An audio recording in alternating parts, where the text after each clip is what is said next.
Le centre de création pour l'enfance se situe à Tinqueux, à côté de Reims, donc en Champagne, Ardennes, dans le Grand Est aujourd'hui. C'est une structure qui a quand même un bel âge puisque l'association a été créée en 1960 et au début c'était un centre culturel pendant très longues années.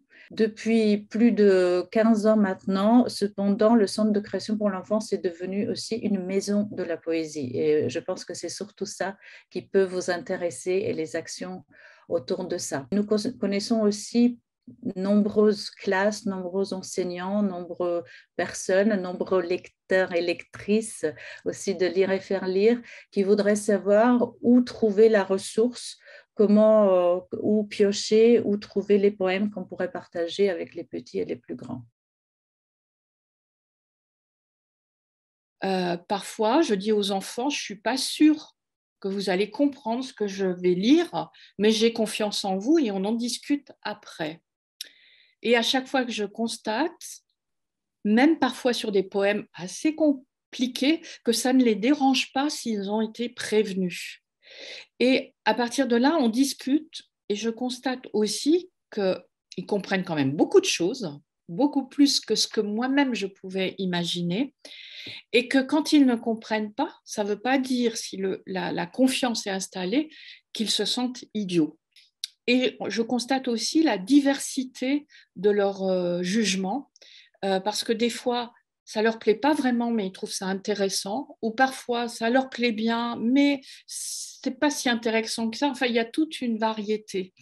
Avec, à l'époque, Valérie Rousseau, on a décidé qu'on allait décaraméliser la poésie et offrir un champ plus large, plus ample, plus proche parfois aussi de ce que les jeunes eux-mêmes connaissent de l'écriture poétique.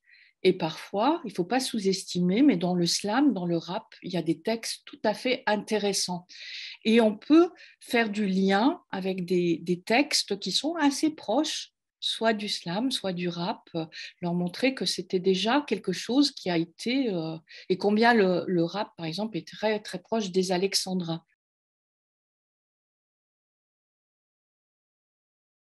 Eno glej otroci, gledate kaj? Pastirička lepo postopa in pase svojo račko. Vsak od vas pa si prav gotovo misli, to bi bilo nekaj zame, to, račko bi pasel tudi jaz. Voilà, le plaisir est là. Le plaisir est là et c'est le respect de l'autre de lui lire les poèmes dans la langue, dans le pays dans lequel il est arrivé. Il en a envie, il a envie de cette émotion que le poème transmet. Et rentrer dans la langue par la littérature et par cette réflexion, c'est la meilleure façon d'apprendre la langue. On croit vraiment que la poésie, c'est le droit de chaque enfant et que chaque enfant doit entendre la poésie telle qu'elle s'écrit aujourd'hui parce que c'est là sa langue.